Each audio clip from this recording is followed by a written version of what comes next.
Well, then I love that even more. It's neat when we have diversity in the audience, so we can talk about how musical concepts apply to all instruments. But anyways, I brought some backing tracks from a few of my. I have 4 records out to date, and I'm going to play some tracks off of 3 of them. And as Brittany mentioned, I've got 2 of them here. No pressure, but sales are of course appreciated.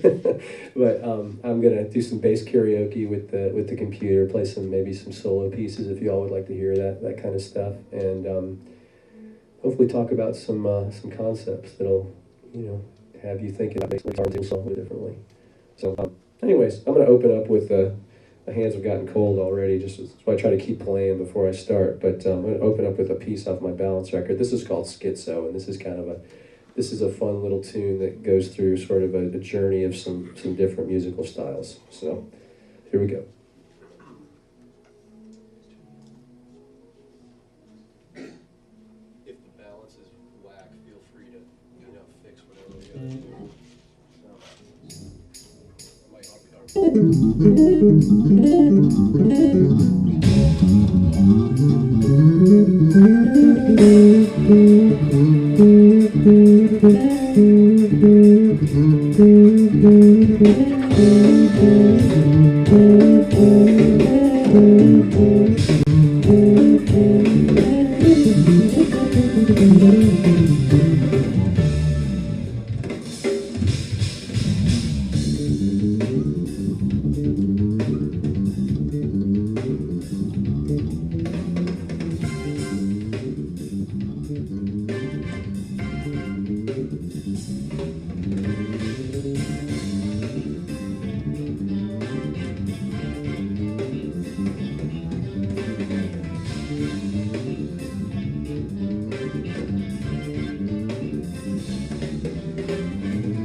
Thank you, Schizo.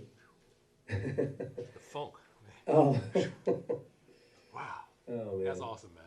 That is awesome. Thank you, man.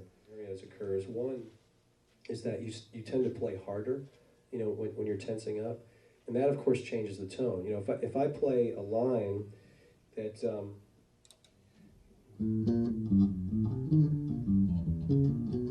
if I play that in sort of like a regular, sound volume level, it sounds a certain way. But if I was to play that really hard,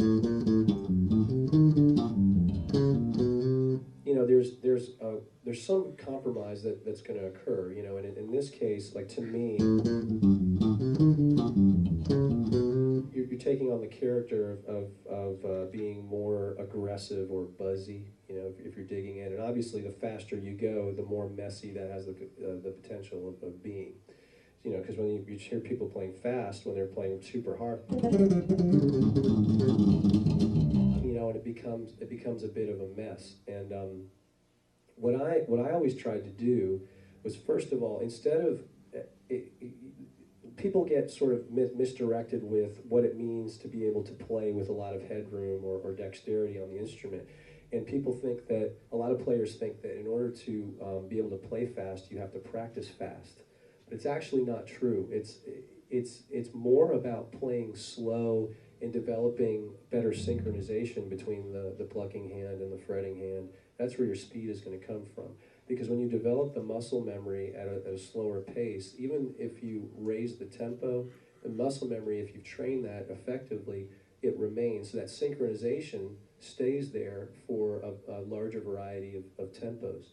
So what I try to get people to do is, first of all, before you do any practicing, you have to be mindful of the tension level. And tension for most players begins in the shoulders. Most of us carry tension in the shoulders, and if we're gonna tense up, usually what happens is our shoulders raise.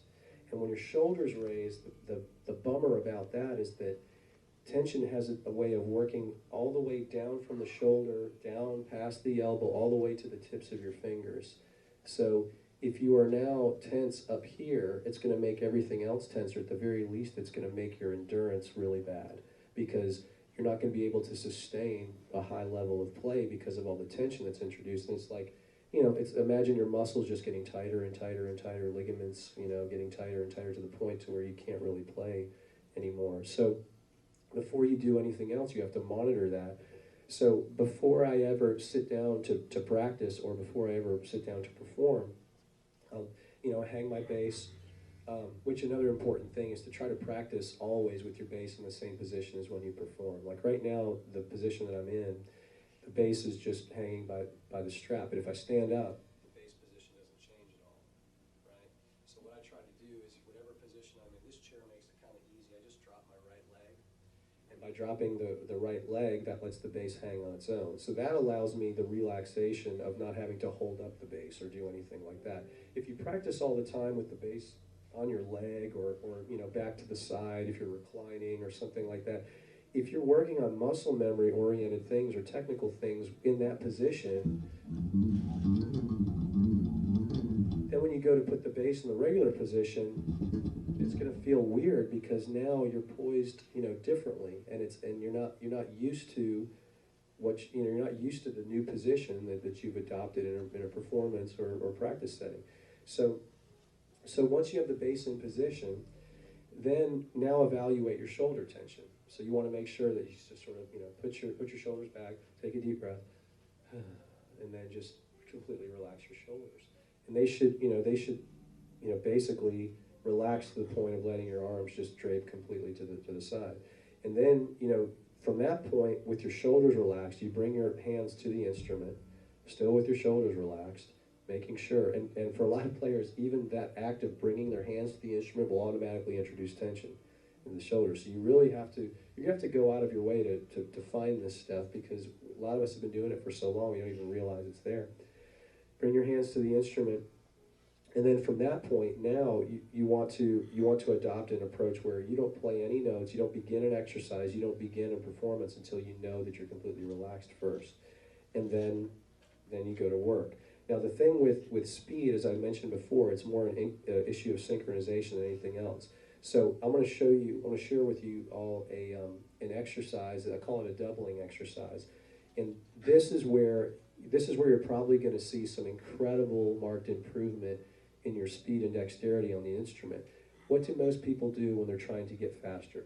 They're maybe playing to a metronome or a drum machine. They play at a certain tempo, and then they get that tempo down. Then what do? You raise the tempo a little bit. Then you go for it again.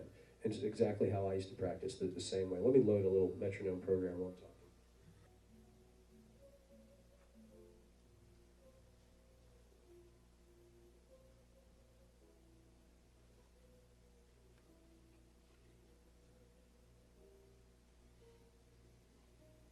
Is any of this making sense to y'all so far?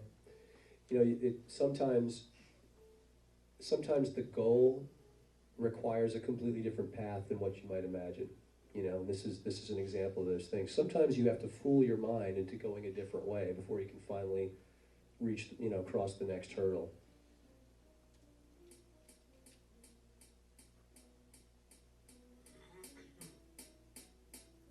Okay, so, and I'm choosing arbitrary tempos here just to kind of demonstrate my point. But typically what we would do, is we would go through, say you were working on 3-note per string symmetric scale forms or something like the modes of the major scale.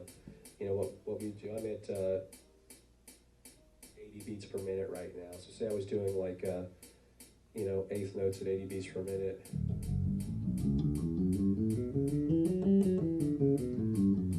I'd go all the way up the neck and without stopping, go all the way up, come back down, and then if I did it perfectly, then I raise the tempo. Now I'm going to go, let's say I go to 90 beats per minute. So now I up the ante, And I'm not saying this isn't effective, but you're going to reach a point where this gives you diminishing returns. And then I raise it up again, 100, and so on and so on. You get the idea. With the doubling exercise, the idea, know how I was just saying, talk about fooling your mind? This is what that's doing. So what we're going to do is we're going to play at a super comfort zone tempo, a particular exercise or a focus form or a pattern, and then we're going to momentarily shock our system by going double tempo just for a short amount of time, and then coming back to the original tempo. And it's a very simple concept, but it's very effective. So say I was going to use, I like to use smaller scale fragments, which I call focus forms. If any of you have ever read any of my published articles, I've published a lot of stuff about focus forms. A focus form is nothing more than taking a magnifying glass to a larger shape so that you can focus on the technical details and clear that stuff out of the way. So let's say I'm working from an E major scale. Well, what I'm going to do is I'm just going to choose. I'm going to choose the 6 notes that are covered by the D string and the G string. That's just what I'm going to do. I'm arbitrarily picking this. So my 6 notes are this. I've got I'll just talk in terms of degrees, but 3, 4, 5, 6, 7 octave. And the pattern I'm going to use is going to be like this, where I'm going to go up and down and then back up in order to create a cycle with the focus form so it becomes something somewhat musical and something more of a challenge than just playing the scale. Here's an example of how that might work.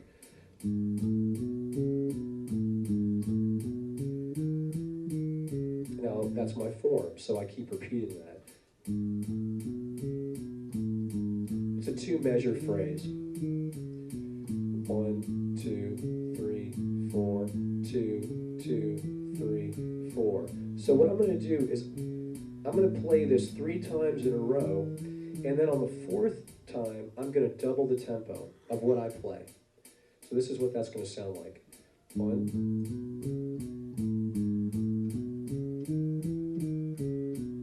2,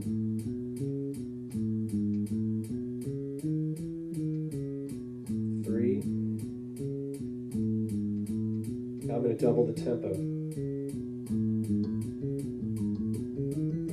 And I'm back to original tempo.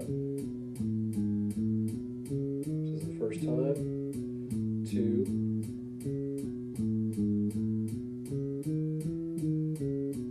3.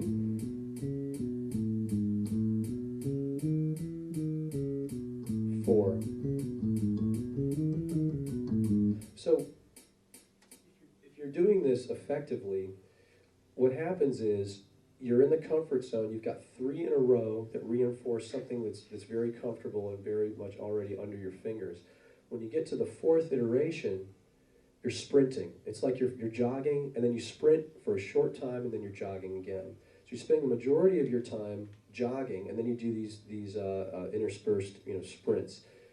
The sprints should take you to a place where you are almost barely losing control of the tempo if you're doing it correct.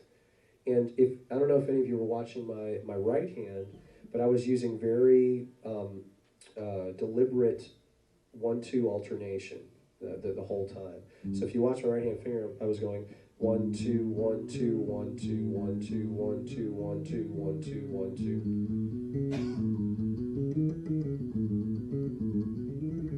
So now when you raise the metronome mark, you're getting exponentially faster with the challenge for your right hand, right? So here I am at 80, so I'm going to go up to 90.